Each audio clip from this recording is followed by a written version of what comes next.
میرے اور آپ کے آقا مولا حضور ختمی المرتبت صلی اللہ علیہ وآلہ وسلم اس دنیا پہ جلوہ گر ہوئے تھے۔ ابدی سعادتوں کا وہ نور چمکا کہ جس کا اجالا کائنات کے ایک ایک گوشے میں پہنچا۔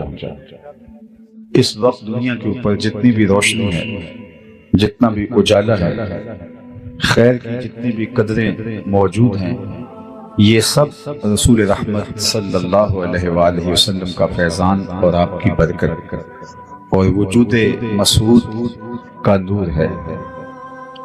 مجھے اور آپ کو اس بات پر اللہ کا لاکھ لاکھ شکر ادا کرنا چاہیے کہ ہمیں حضور علیہ السلام کا امتی ہونے کا شرف نصیب ہوا۔ اس وقت دنیا کی آبادی 8ویں ارب میں داخل ہو چکی ہے اور تقریباً 500 سے زیادہ الہامی اور غیر الہامی مذاہب دنیا کے اوپر پائے جا رہے ہیں۔ 800 ارب دنیا کی آبادی میں 8 ارب دنیا کی آبادی میں 500 مذاہب کا پایا جانا، لیکن میرا اور آپ کا مسلمانوں کے گھر میں پیدا ہونا، یہ نہ تو کسی اتفاق کا نتیجہ ہے، نہ ہم نے کوئی اس کے لیے کوئی ایسی نیکی تھی جو کام آئی، نہ ہم نے ٹوکن لیا تھا کہ ہمیں اس امت میں پیدا کیا گیا۔ یہ محض اللہ کا فضل ہے کہ اس نے ہمیں حضور کا غلام بنایا۔ جب ہم آغوش مادر میں آئے تو ہمارے والد صاحب مسجد سے مولانا کو بلا لائے۔ جب ہم ماں کی بولی بھی نہیں سمجھتے تھے، جب مادری زبان سے بھی آگاہ نہیں تھے، حرف و صوت کے مفہوم کو بھی نہیں جانتے تھے، تو مؤذن نے آ کر ہمارے کان میں اذان دی، گویا اس بات کی مبارکباد دی تھی کہ مبارک ہو تو حضور کا غلام بن کے آیا ہے۔ شاہوں سے ملا ہے نہ تونگر سے ملا ہے، اللہ کا عرفان اسی در سے ملا ہے۔ اوروں کو ملا ہے تو مقدر سے ملا ہے، مجھ کو تو مقدر بھی تیرے در سے ملا ہے۔ میری خوش قسمتی میں تیرا امتی، یہ میرے بخت ہیں کہ میں حضور کا غلام ٹھہرا، آپ کے بخت ہیں کہ ہم حضور کے غلام ٹھہرے۔ تو جب اتنی بڑی نعمت غیر مترقبہ مجھے اور آپ کو میسر آئی اور اس کا ہم شکریہ ادا کرنے بیٹھیں تو ساری زندگی بھی حق شکر ادا نہیں ہو پائے گا، اس لیے کہ یہ ہماری کوششوں کا نتیجہ نہیں ہے، کسی عمل کا صلہ نہیں ہے اور کسی اتفاق اور حادثے کا سبب بھی نہیں ہے۔ یہ محض اس کی کرم نوازی ہے کہ اس نے ہمیں آقا کریم علیہ السلام کا غلام بنایا اور ایسے ماحول میں پیدا کیا جہاں ہماری مائیں ہمیں حضور کے پیار کی لوریاں دیتی تھی، ہمارا باپ ہمیں حضور کی محبت کے ترانے سناتا تھا، ہماری بہنیں ہمیں حضور کی محبت سکھاتی تھی۔ اسی ماحول میں ہم پروان چڑھے، تو اس پر ہم اس کا شکر بھی بجا لیتے ہیں، اور شکر کی بہترین صورت یہ ہے کہ ہم آقا کریم علیہ السلام کی اطاعت اور فرما برداری بجا لائیں۔ جس مقصد کو لے کر وہ مبعوث ہوئے، اس مقصد کی تکمیل کے لیے، اس مقصد کے فروغ کے لیے، اس مقصد کے لیے ہم اپنے آپ کو لگا دیں اور اپنی تمام تر صلاحیتیں اس کام میں صرف کر دیں کہ اسلام کا غلبہ ہو اور دین کا بول بالا ہو، نفاذ شریعت ہو اور اسلام کا پرچم پوری دنیا کے اوپر لہرا جائے۔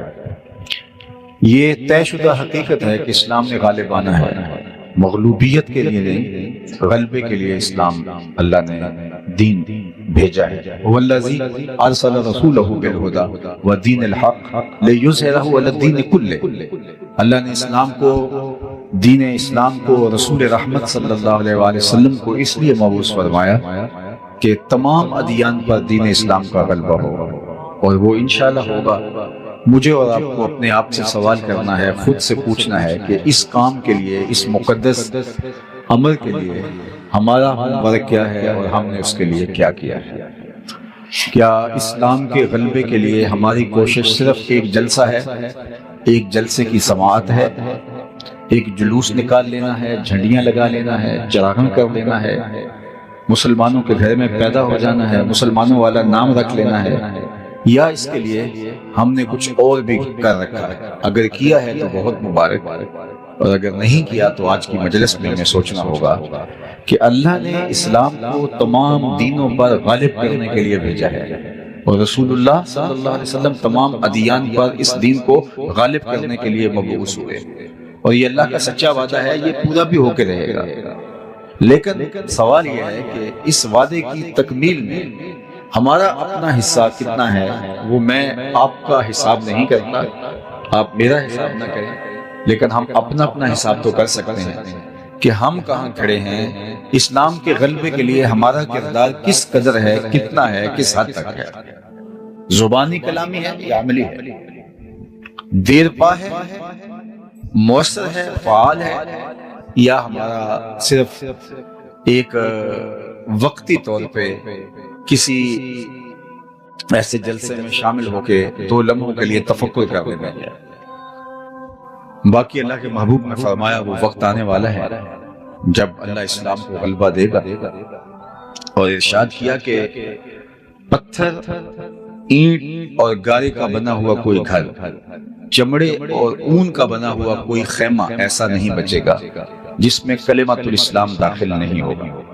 وہ وقت حضور نے فرمایا آنا ہے پوری دنیا کے، کوئی ایک خیمہ بھی ایسا نہیں ہوگا، چاہے وہ اون کا بنا ہو، چاہے وہ چمڑے پتھر کا گھر بنا ہو یا مٹی گارے کا بنا ہو، اس گھر میں کلمۃ الاسلام ضرور داخل ہوگا۔ گویا اس کا ترجمہ سادے لفظوں میں یوں سمجھ لیں کہ شرق سے لے کر غرب تک، شمال سے لے کر جنوب تک، پوری کائنات میں ایک چھت بھی ایسا نہیں ہوگا جہاں میرے حضور کے نام کا جھنڈا نہیں ہوگا۔ تو وہ وقت بہر صورت آنا ہے، یہ صحیح حدیث ہے جو میں نے آپ کے سامنے رکھی ہے۔ لیکن آج دنیا کے اوپر غلبہ نصارہ کا ہے، آج دنیا کے اوپر غلبہ یہود کا ہے، اور آج ہمارے گھر میں گھس کر کے وہ ہمارے لوگوں کو مار دیتے ہیں اور ہم صرف مذمت کر پاتے ہیں۔ تو کیا ایسے ہی چلتا رہے گا؟ اور ان لوگوں کے لیے لڑنے کے لیے اللہ تعالیٰ فرشتے نازل کرے گا، یا ہمیں اپنے تن مردہ کے اندر زندگی پیدا کرنی ہوگی، یا ہمیں اپنے آپ کو کھڑا کرنا ہوگا، ہمیں شعوری طور پہ بیدار ہونا ہوگا، ہمیں امت سازی کا عمل کرنا ہوگا، ہمیں اپنی نئی نسل کو اسلام کے غلبے کے لیے تیار کرنا ہوگا، ہمیں مقدرات اسلام کی تعلیم و تربیت کا اہتمام کرنا ہوگا تاکہ وہ ایسی نسل پروان چڑھائیں، ایسی نسل جنم دیں، ایسی نسل کی تربیت کریں جن کے ہاتھ کے اندر اسلام کے غلبے کا جھنڈا ہوگا۔ تو اس کے لیے ہمیں بھرپور کردار ادا کرنا ہوگا، اور اس کے لیے ہمارے پاس وہی نصاب ہے جو اللہ کے رسول ہمیں دے کے گئے ہیں۔ ہمیں 5 گانا سجدے اگر نصیب ہیں اور نمازوں میں خشوع و خضوع میسر تو ہمیں اللہ کا شکر ادا کرنا چاہیے، لیکن اگر ہمیں 5 گانا سجدے بھی میسر نہیں ہیں تو ہمیں سوچنا چاہیے ہم کھڑے کہاں ہیں۔ صحابہ فرماتے ہیں ہم مومن اور کافر میں فرق نماز کو سمجھتے تھے، جو نماز پڑھتا تھا ہم سمجھتے تھے مسلمان ہے تبھی پڑھتا ہے، اور جو نہیں پڑھتا تھا تو ہم کہتے تھے یہ کافر ہے تبھی نہیں پڑھتا۔ مومن اور کافر کے درمیان فرق جو تھا، فرماتے ہیں ہمارے ہاں صرف نماز کا تھا، نماز کی وجہ سے ہم پہچان لیتے تھے یہ مومن ہے یا کافر ہے۔ تو میں اور آپ آج دیکھیں کہ کیا مجھے اور آپ کو اللہ نے 5 گانا سجدوں کی توفیق سے مالا مال کیا ہے یا نہیں کیا۔ اگر ہمیں مالا مال کیا ہے تو پھر اگلا مرحلہ یہ ہے کہ نمازوں کے اندر خشوع، دل سوزی اور محبت، للہیت، اور اس کے اندر مکمل طور پہ خضوع ہمیں میسر ہے یا نہیں ہے، یا کہ ہم صرف وہ ایک رسم نماز ادا کر رہے ہیں، نماز کی حقیقت بھی ہمیں حاصل ہو پا رہی ہے یا نہیں پا رہی۔ اور اللہ نے مذمت کی ہے نمازیوں جو نماز تو پڑھتے ہیں لیکن ان کی نماز سوائے دکھاوے کی ٹکروں کے اور کچھ نہیں ہوتا۔ فویل للمصلین الذین هم عن صلاتهم ساہون، سو خرابی ہے نمازیوں کی، ان نمازیوں کے لیے جو اپنی نماز میں صرف دکھاوا کرتے ہیں، اور ان کی حالت یہ ہے کہ نماز کا جو لازمی نتیجہ ہے وہ انہیں حاصل نہیں ہو پاتا۔ نماز کیا کرتی ہے؟ بے حیائی سے روکتی ہے، نماز کیا کرتی ہے؟ فحشاء سے روکتی ہے، نماز کیا کرتی ہے؟ احساس پیدا کرتی ہے، نماز کیا پیدا کرتی ہے؟ نظم و ضبط زندگی میں پیدا کرتی ہے۔ نظام، آپ کو نماز ایک باوقار، حساس، صالح، پاکیزہ مسلمان بناتی ہے۔ یہ نماز کا صلہ ہے، یہ نماز کا ثمرہ ہے، یہ نماز کا نتیجہ ہے۔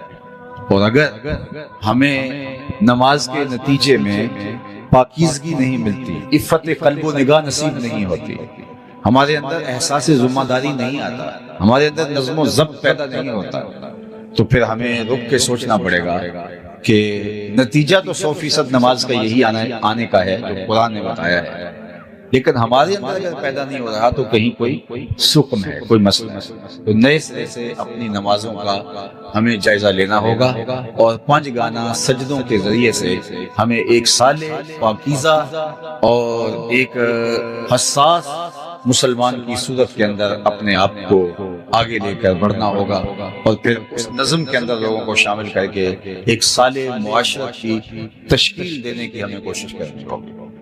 اس کے بعد مجھے اور آپ کو ہمارے مالک نے، ہمارے رب نے جن صالح اقدار کا اور جن اخلاقیات کا حامل دیکھنا چاہا ہے، ہم اپنے اندر اس کا جائزہ لیں۔ میں آپ کے سامنے ایک حدیث عرض کرنا چاہتا ہوں۔ اللہ کے محبوب ایک دن وضو فرمانے لگے، اور صحابہ وضو کے پانی کو زمین پر نہیں گرنے دینے۔ کائنات میں کوئی ایسا عاشق نہیں دیکھا ہوگا جیسے عاشق صحابہ ہیں۔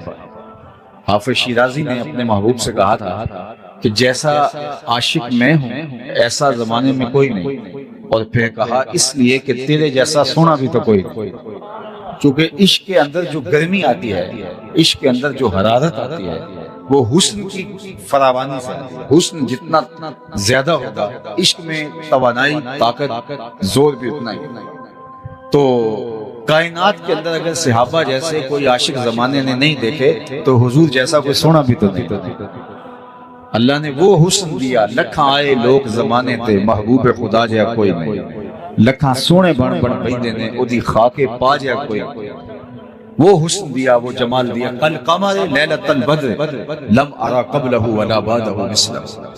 اللہ اکبر۔ حضرت ابو ہریرہ رضی اللہ تعالیٰ عنہ فرماتے ہیں کیا پوچھتے ہو، 14ویں رات کا چمکتا ہوا چاند تھے میرے حضور۔ پھر کہا نہیں حضور جیسا نہ پہلے دیکھا نہ بعد میں دیکھا۔ اور حضرت حسان بن ثابت بولے دیکھتے کیسے، کسی ماں نے جنم دیا ہوتا تو دیکھتے۔ خدا نے سچائی پن چھڑیا جدے وچ محمد نو ٹالیا سی، حسینہ جمیلاں دا منہ موڑ دیتا، محمد بنا کے قلم توڑ دیتا۔ ایسا پیکر تراشا، ایسی صورت بنائی اپنے محبوب کی۔ تو حضور جیسا زمانے میں سونا کوئی نہیں، تو پھر حضور کے صحابہ جیسا عاشق بھی زمانے میں کوئی نہیں۔ چونکہ حسن فراواں ہے تو پھر عشق بھی فراواں ہے۔ تو حضور کے ادب کی جو رعایت کرتے تھے وہ بھی مثالی ہے۔ حضور کے وضو کے پانی کو زمین پر نہیں گرنے دیتے، وہ کسی کے ہاتھوں پہ آتا ہے وہ اپنے چہرے پہ مل جاتا ہے، اور جسے وہ پانی میسر نہیں آتا وہ کسی کے گیلے ہاتھوں سے ہاتھ رگڑ کے اپنے چہرے پہ مل لیتا ہے۔ جنہ اکھیاں دل پر ڈٹھا وہ اکھیاں ہی تک لیاں، تو ملے ہو تا ساجن ملیا ہن آساں ہی لگ رہی۔ بلکہ ایک دن حضور نے پچنے لگوائے تو ایک لگن میں خون جمع ہو گیا، تو آقا کریم نے ایک صحابی سے کہا اس کو لے جاؤ اور ایسی جگہ اس کو بہا دو، ٹھکانے لگا دو جہاں کسی کے قدم نہ پہنچے۔ وہ گئے اور ایک پتھر کی اوٹ میں بیٹھ کے نوش جان کر لیا۔ واپس آئے تو حضور نے فرمایا ٹھکانے لگا ہے؟ جی حضور ایسی جگہ پہ جہاں کسی کے قدم نہیں پہنچ سکتے۔ تو حضور مسکرائے اور فرمایا لعلک شربت، شاید تم نے پی لیا ہے۔ قال نعم، جی حضور میں نے کہا کہ حضور کا خون اپنے خون میں شامل کر لو، اس سے بڑی سعادت کیا ہو سکتی ہے۔ تو آقا کریم نے فرمایا یا غلام قد حررت نفسک من النار، اے بیٹے تو نے اپنے آپ کو آتش دوزخ سے بچا لیا ہے کہ تیرے خون میں میرا خون شامل ہو گیا ہے۔ تو یہ صحابہ کی محبت، حضور لعاب پھینکتے تو وہ کسی کے ہاتھوں پہ آتا ہے، پھر وہ چہرے پہ ملتے ہیں۔ دنیا میں آپ نے یہ محبت کا انداز، لوگ داستانیں پیار کی سنی ہے لیکن کسی محب نے اپنے محبوب کے لیے ایسا تو نہیں کیا، لیکن یہاں یہ مظاہر محبت کے دیکھنے کو ملتے ہیں۔ تو اب حضور وضو کرتے ہیں تو وہ پانی اپنے چہروں پہ مل لیتے ہیں۔ اللہ اکبر۔ اور جن کو میسر نہیں آتا وہ گیلے ہاتھوں سے ہاتھ رگڑ کے اپنے چہروں پہ مل لیتے ہیں۔ تو آقا کریم نے جب یہ دیکھا تو فرمایا ما یحملکم علی ھذا، تمہیں اس بات پر کس نے ابھارا کہ میرے وضو کے پانی کو زمین پر نہیں گرنے دے رہے؟ میں نے تو تمہیں اس کا حکم نہیں دیا۔ اللہ اکبر۔ ساری باتیں حکم سے نہیں کی جاتی، کچھ کاموں کے کرنے کا تقاضا محبت بھی ہوتی ہے۔ محبت محبوب کو راضی کرنے کے ڈھب خود ہی سیکھ لیتی ہے، خود ہی محبوب کی چوکھٹ پر پہنچنے کے راستے تلاش کرتی ہے۔ تو کہا کہ میں نے یہ حکم نہیں دیا کہ تم میرے وضو کے پانی کو زمین پر نہ گرنے دو، ہاتھوں پہ اٹھا لو، چہروں پہ ملو، اپنے بدن سے مس کرو، لیکن تم میرے وضو کے پانی کو زمین پر نہیں گرنے دیتے، اس بات پر تمہیں کس چیز نے ابھارا؟ تو انہوں نے جو جواب دیا وہ سنیے۔ انہوں نے کہا حب اللہ و رسولہ، اللہ اس کے رسول کی محبت میں۔ محبت کا تقاضا یہ ہے کہ ہم آپ کے وضو کے پانی کو زمین پر نہیں گرنے دے رہے، یہ ہمارا پیار گوارا نہیں کرتا۔ جو پانی آپ کے بدن سے چھو جائے وہ ہمارے لیے آب کوثر ہے، وہ ہمارے لیے مائے معین ہے، سلسبیل ہے، تو اس پانی کو ہم اپنے چہروں پہ ملیں گے اور سعادت نہ لے سکیں گے۔ آقا کریم نے ان کے اس عمل پر کوئی روک نہیں لگائی، ان کی مذمت نہیں کی، ان کو منع نہیں کیا۔ اور اس موقع کے علاوہ بھی یہ ماجرا کئی بار ہوا، صلح حدیبیہ کے موقع پر بھی ایسا ہوا کہ حضور کے وضو کے پانی کو صحابہ زمین پر نہیں گرنے دے رہے تھے، تو عروہ بن مسعود ثقفی نے اس کے اوپر جو ہے وہ آواز کسی تھی، اس کا جواب حضرت ابوبکر رضی اللہ تعالی عنہ نے دیا تھا۔ تو اب یہ وضو کے پانی کو زمین پر نہیں گرنے دے رہے، پوچھا ما یحملکم علی ھذا، کہ حب اللہ و رسولہ، اللہ اس کے رسول کی محبت کی وجہ سے۔ تو حضور نے فرمایا اگر تم یہ چاہتے ہو کہ اللہ اس کے رسول سے محبت کرو اور اللہ اور اس کا رسول تم سے بھی محبت کرو، تو پھر تمہیں 3 کام کرنے چاہیے۔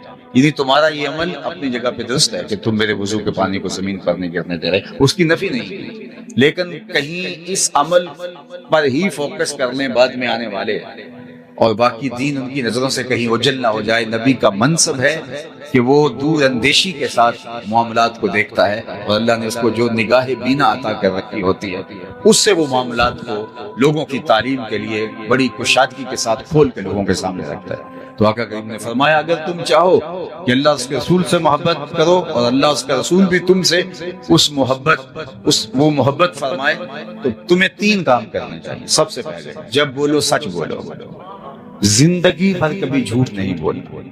دوسری بات فرمائی جب تمہارے پاس امانت رکھی جائے اس میں خیانت نہ کرنا۔ اور تیسری بات فرمائی کہ جب کوئی تمہاری ہمسائیگی میں آ بسے تو حق مجاورت ادا کرنا، ہمسائیگی کا حق ادا کرنا، ہمسائے کا خیال رکھنا۔ تمہارا یہ عمل مبارک ہے، لیکن یہ 3 عمل تم سے زندگی بھر چھوٹنے نہ پائے۔ جب بھی بولو سچ بولو، تو مسلمان تو سچ بولتا ہے، چونکہ ہمارے آقا و مولا کو کافر بھی صادق و امین کہتے تھے، تو ہم جھوٹ کیسے بول سکتے ہیں؟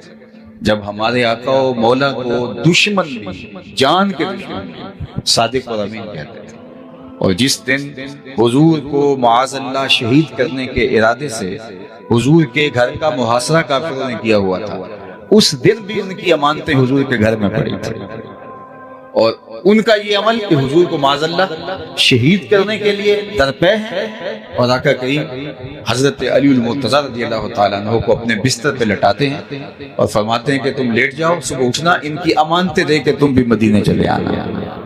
یعنی ان حالات کے اندر بھی ان کی امانتیں ضائع نہیں ہو پا رہی، اور انہیں بھی یقین ہے کہ ہماری امانتیں ضائع نہیں، ورنہ سب سے پہلے اپنی امانتیں حضور سے لیتے، پھر اس کے بعد اگلی کارروائی کرتے، لیکن انہیں یقین تھا کہ ہماری امانتیں ضائع نہیں ہو سکتی، اس لیے کہ یہ صادق اور امین نبی کی چوکھٹ پہ پڑی ہوئی ہے۔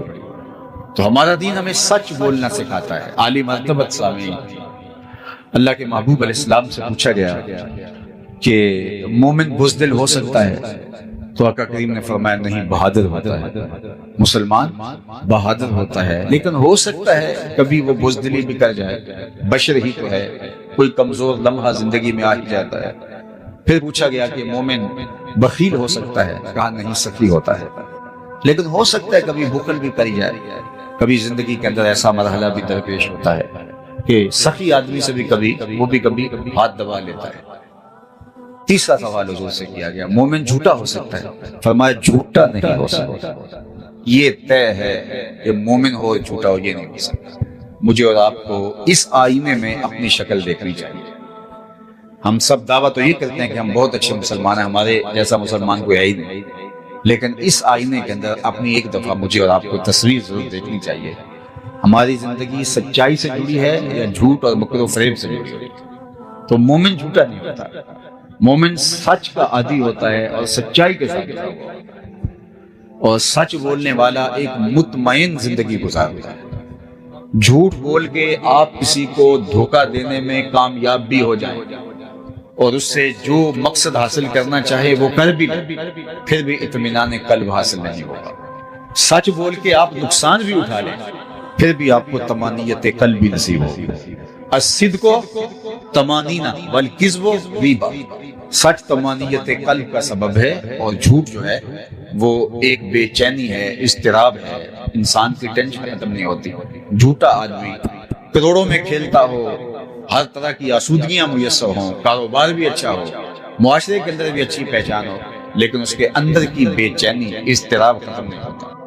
اور جو سچا آدمی ہوتا ہے، چاہے غریب ہو، معاشرے میں سے کوئی جانتا نہ ہو، اس کے پاس پھوٹی کوڑی بھی نہ ہو، لیکن اندر چین اور سکون اور قرار کی جو دولت ہوتی ہے وہ وہی جانتا ہے۔ تو اس لیے ہمارے دین نے ہمیں سچ بولنے کی تلقین فرمائی۔ اور یہ سنو، جو شخص جھوٹ بولتا ہے اس کے منہ سے ایک خاص قسم کی سمیل نکلتی ہے، بدبو نکلتی ہے، جو عام آدمی تو نہیں سونگھ پاتے، لیکن اللہ کے نورانی فرشتے جو ہمارے گھروں میں ہمارے حصے کی رحمتیں دینے آتے ہیں، اللہ نے ان کو بہت حساسیت عطا کر رکھی ہے۔ وہ بدبو کی وجہ سے حدیث پاک میں آتا ہے 1 میل پیچھے ہٹ جاتے ہیں۔ ہمارے حصے کی جو رحمت دینے آئے تھے، رحمت کا پارسل اٹھائے ہوئے ڈلیوری دینے آئے تھے ہمارے گھر میں رحمت کی، تو وہ بدبو کی وجہ سے، جو جھوٹ کی وجہ سے پھیلتا ہے، اس کی عفونت کی وجہ سے وہ 1 میل پیچھے ہٹ جاتا ہے۔ اب جس گھر میں باپ بھی جھوٹ بولے، ماں بھی جھوٹ بولے، بھائی بھی جھوٹ بولے، بیٹیاں بھی جھوٹ بولے، بہویں بھی جھوٹ بولے، صبح بھی جھوٹ، دوپہر کو بھی جھوٹ، رات کو بھی جھوٹ، تو اس گھر سے تو بدبو کے ببھوکے اٹھ رہے ہوں گے۔ تو فرشتے تو کئی میل دور پیچھے کھڑے ہیں، ان کی رحمت کا پارسل لیے ہوئے، ان کے حصے کا جو ان کے گھر دینا تھا، اور وہ باہر کھڑے ہیں، اور ہم جھوٹ پہ جھوٹ بولتے ہیں۔ عفونت اتنی پھیل گئی ہے کہ وہ فرشتے شہر سے باہر کھڑے ہیں اور اندر آ نہیں پا رہے ہمارے جھوٹ کی وجہ سے۔ اور ہمارے ہاں بے قراری ہے، بے سکونی ہے، جھوٹ کی نحوست ہے، سچائی ہے نہیں جس کی وجہ سے وہ رحمتیں وصول ہوں۔ تو ہم اس کو پہلے تو برداشت کرتے رہتے ہیں، پھر ہم کہتے ہیں کسی نے تعویذ ڈال دی ہے، کسی نے جادو کر دیا، کسی نے ٹونا کر دیا، کسی نے کچھ کر دیا، پھر بھاگتے ہیں عاملوں کے پاس۔ عامل صاحب تو بیٹھے اسی کام کے لیے ہیں۔ اگر وہ کہیں کہ میاں تمہارے گھر میں سچائی ہوگی، 5 وقت مصلی بچھے گا، رزق حلال کماؤ گے تو گھر میں برکت ہوگی، وہ تو یہ کہنے سے رہا، چونکہ اس کے پاس تو گاہک آیا تو وہ کہے گا تم ویلے پر آگے ہو، اگر نہ آتے تو یہ تعویذ چل جائے۔ اب اتنے منگل، اتنے بدھ، اتنے اتوار آپ کو یہاں حاضری کرنی ہوگی، اور پھر وہ ایسا شخص جس کو وضو کا طریقہ بھی بعض اوقات نہیں آتا ہوتا، ان کے ڈیرے آباد ہو جاتے ہیں جھوٹوں کی وجہ سے۔ یہ گھر میں قرار نہیں ہے، گھر میں سکون نہیں ہے، آپس میں افراد لڑ رہے ہیں، کسی نے کچھ کر دیا ہے، آتا ہوا پتہ چلتا ہے، جاتا ہوا پتہ ہی نہیں چلتا۔ تو میاں وہ نحوست ہے جھوٹ کی، وہ بے برکتی ہے جھوٹ کی، اس کی وجہ سے تمہارا گھر جو ہے وہ زحمتوں کا مرکز بنا ہوا ہے۔ اس لیے کہ فرشتے رحمتیں لیے شہر سے باہر کھڑے ہیں، ان کو راستہ دیجئے تاکہ وہ رحمتیں لے کے آئیں اور تمہارے گھر کے اندر خوشیاں، خوشحالیاں، سرشاریاں، برکتیں اور رحمتیں نازل ہوں۔ تو جھوٹ کی وجہ سے ہمارا پورا معاشرہ ڈسٹرب ہو گیا، اور نیچے سے لے کر اوپر تک، درجہ چہارم کے ملازم سے لے کر کے 22ویں گریڈ کے آفیسر تک، ایک عام شہری سے لے کر کے آیان سلطنت تک، سب جھوٹ بول رہے ہیں، اور جھوٹ سے ہی کائنات کو چلانے کی کوشش کر رہے ہیں، اور دنستے چلے جاتے ہیں مصیبتوں میں، مشقتوں میں، بے چینیوں میں، اضطراب میں۔ اور ہمارا تاجر بولتا ہے جناب اگر جھوٹ نہ بولیں تو سودا نہیں بکتا۔ تو میں کہتا ہوں جاپان والے پوری دنیا میں بیچ رہے ہیں اور لوگ ہاتھوں ہاتھ لیتے ہیں، تو اگر جھوٹ سے سودا جو ہے بغیر بکتا نہ ہو، وہ تو جھوٹ سے آشنا ہی نہیں ہے قوم۔ جاپان دنیا کے اوپر اسی معمولہ ہستی پہ بسنے والی ایک قوم ہے، جن کی ماں نے، جن کے باپ نے، جن کے بڑوں نے اپنی اولاد کو جھوٹ سے آشنا ہی نہیں ہونے دی، انہیں پتہ ہی نہیں جھوٹ بھی کچھ ہوتا ہے، اور دنیا کے اوپر ان کا اعتبار قائم ہے۔ اور ہم جھوٹ کیسے بول سکتے ہیں؟ ان کا تو کوئی دین نہیں ہے، یا دین ہے بھی تو ان کی تعلیمات کس طرح کی ہوں گی؟ ہمارے تو دین نے ہمیں بتایا کہ تم سچ بولو گے، اور ہمارے نبی کو دنیا صادق اور امین کہتی تھی، تو ہم کس طرح جھوٹ بول سکتے ہیں؟ تو سب سے پہلی بات جو ہم نے میلاد کی مجلس سے سیکھنی ہے نماز کے بعد، وہ یہ ہے کہ ہمیں زندگی بھر سچ بولنا ہوگا اور کبھی بھی جھوٹ کے قریب نہیں جانا ہوگا۔ دوسری بات ارشاد فرمائی کہ اے صحابہ تم کبھی بھی امانت میں خیانت نہیں کرو گے۔ اگر تم چاہتے ہو کہ اللہ اس کے رسول سے محبت کرو اور اللہ اس کا رسول تم سے محبت کرو تو کبھی بھی تم امانت میں خیانت نہیں کرو۔ اللہ اکبر۔ اب ذرا دیکھیے، ہم تو کسی کا قرض لے لیں کسی سے تو ہم آرزو کرتے ہیں وہ فوت ہی ہو جائے۔ قرض لے کے ہم مار کے بیٹھ جاتے ہیں، ضرورت تھی اس وقت منتیں اور ترلے کر کے ہم اس سے قرض لے لیا، پھر بعد میں ہم اس کا فون بھی نہیں اٹھاتے، اور وہ ہم سے قرض لینا چاہے تو اس کو دلائل دینے پڑتے ہیں کہ مجھے بڑی ضرورت پڑ گئی ہے اس لیے میں تجھ سے جو ہے وہ قرض واپس مانگ رہا ہوں۔ اور ہم کتنوں کے قرض دبا کے بیٹھ جاتے ہیں، زمینیں دبا کے بیٹھ جاتے ہیں، دیوار رکھتے ہوئے ہم سائے کے 2 انچ دبا کے ہم سمجھتے ہیں کہ ہم نے کو بہت تیر مار لیا۔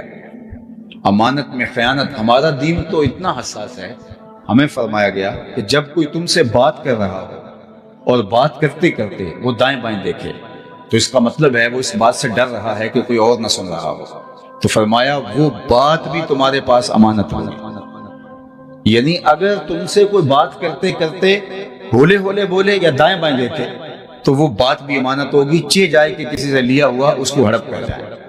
اور جس نے کسی کی 1 انچ بھی زمین دبائی، کل قیامت کے دن 7 زمینوں کا طوق بنا کے اس کے گلے میں ڈال دیا جائے۔ یہ کوئی آسان نہیں ہے کہ ٹھیک ہے آج چلتی ہے تو چلا لو، آج تھانے کچہریاں اس میں میرا سکہ چلتا ہے تو میں جو مرضی کروں، آج کر لیں جو۔ اس لیے اللہ نے ایک عدالت رکھی ہوئی ہے، ایک دن ایک بڑی عدالت لگنے والی ہے۔ یہاں سول کورٹ میں مکر فریب سے جیت جاتے ہیں تو آپ کا مخالف جو ہے وہ چلا جاتا ہے، جو ہے وہ سیشن کورٹ میں وہاں جیت جاتے ہیں، ہائی کورٹ میں اور سپریم کورٹ تک بھی اگر کوئی جیت جاتا ہے تو چلو دنیا میں جیت جاتا ہے، مکر و فریب سے، رشوت سے، اصل رسول سے، سفارش سے۔ لیکن سپریم کورٹ سے آگے بھی ایک عدالت ہے جو لگنے والی ہے، جس میں رشوت نہیں چلتی، جس میں انصاف ہوگا، جس میں ترازو کے دونوں پلڑے برابر برابر تولیں گے، جس میں ایک ایک چیز کا حساب ہوگا، ایک ایک چیز کا، حرکات کا بھی اور سکنات کا، تو وہ دن آنے والا ہے۔ تو کتنا سخت ہے جو امانتوں میں خیانت کرتے ہیں، اور پھر اللہ تعالیٰ جل شانہ جو ہے وہ قیامت کے دن پھر وہ حساب جو ہے وہ بے بات کر دے گا۔ اور قیامت کے دن کیا ہوگا؟ اگر کسی نے کسی کا کچھ دبایا ہوا تو اس دن تو وہ چیز تو دے نہیں سکے گا، وہ تو یہیں چھوڑ گیا ہے، زمین بھی یہاں چھوڑ گیا، جائیداد بھی یہاں چھوڑ گیا، تو پھر اس دن کیا دے گا؟ اس دن جو سکہ رائج الوقت ہوگا قیامت کے دن وہ اعمال ہوں گے، تو جان چھڑانی پڑے گی اپنے عمل دے کے، اور اگر عمل دے کے بھی جان نہ چھوٹ رہی ہوگی تو پھر اس کے گناہ لینے لگے۔ اور یہ کتنا بڑا کھاتا ہے؟ ایک تابعی کا قول ہے کہ جس نے کسی کے 3 پیسے دبائے، کتنے پیسے؟ 3 پیسے، اس کو اس کے بدلے میں قیامت کے دن 700 نمازیں جو جماعت کے ساتھ ادا کی گئی ہیں وہ دینا پڑے گا۔ 3 پیسوں کے بدلے میں 700 نمازیں با جماعت ادا کی گئی وہ دینا پڑے گا۔ تو میں تو کہتا ہوں اگر 1-2 ہزار بھی اگر کسی کا دینا ہوا تو ساری زندگی کی کمائی، حج، عمرے، زکاتیں، سب کچھ 1000-2000 میں چلا جائے گا۔ تو اس بات کے اندر ہمیں اپنے کھاتے کو صاف کرنا چاہیے۔ کسی کی امانت، یہ بات کا ساری زندگی رشوت لے کے لوگوں کا مال کھا کے آخری عمر میں حج عمرہ کر لیا، ٹوپی پہن لی اور اگلی صف میں نمازیں پڑھنے لگ گئے۔ میں ان کی نمازوں کی توہین نہیں کرتا، جن سے مال لوٹا ہے ان کا مال دینا بھی واجب ہے۔ اس حج سے، اس عمرے سے وہ حقوق العباد جو ہیں ان کی تلافی نہیں ہوگی، وہ تلافی کرنی پڑے گی اور وہ دینا پڑے گا ان کا مال۔ تیسری بات اللہ کے محبوب نے ارشاد فرمائی صحابہ کو، وہ یہ تھی کہ تمہاری ہمسائیگی میں اگر کوئی آ بسے تو تم نے حق مجاورت ادا کرنا ہے، ہمسائے کے حق کو ادا کرنا ہے۔ اللہ کے محبوب فرماتے ہیں مجھے ہمسایوں کے حقوق کے حوالے سے اس قدر تاکیدات کی گئیں کہ مجھے لگا کہ ہمسایہ کہیں وراثت میں حقدار نہ ٹھہرا دیا، اور قیامت کے دن جو اللہ کے سامنے سب سے پہلا شخص کسی کی شکایت لے کے حاضر ہوگا وہ ہمسایہ ہوگا۔ سب سے پہلا شخص ہمسایہ ہوگا جو قیامت کے دن کہے گا کہ مالک اس نے مجھے تنگ کیا، اس نے مجھے اذیت پہنچائی۔ تو ہمسایہ ماں جایا ہوتا ہے، یعنی اس کی مثل اور اس کی ہمسائیگی کا حق، مجاورت کا حق ہمیں ادا کرنے کی تلقین کی گئی ہے۔ اور ہمسایہ صرف وہ نہیں ہوتا جس کی دیوار ہماری دیوار کے سامنے ہو، ساتھ لگتی ہو، یا جس کا دروازہ ہمارے دروازے کے سامنے ہو۔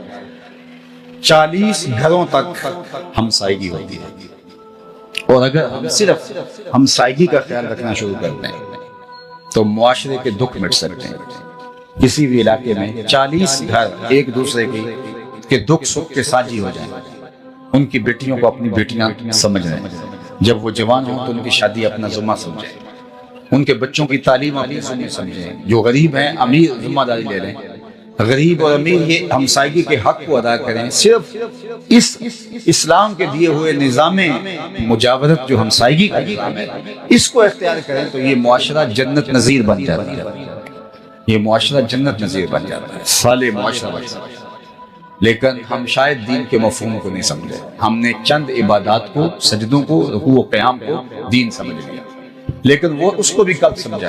ہمارے معاشرے کا 80% طبقہ تو نماز سے دور ہے، کوئی 20% لوگ نماز پڑھتے ہیں، باقی 80% تو نماز کے قریب بھی نہیں جاتے، تو ہم نے تو اس کو بھی چھوڑ دیا، نظام عبادت کو بھی چھوڑ دیا، اور نظام اخلاقیات جو ہے، حقوق العباد کا جو نظام ہے جو 100% ہر ایک کے اوپر لازم اور واجب ہے، تو اس کو تو ہم بالکل ہی چھوڑ چکے ہیں، الا ماشاءاللہ جس کو اللہ نے توفیق عطا کی۔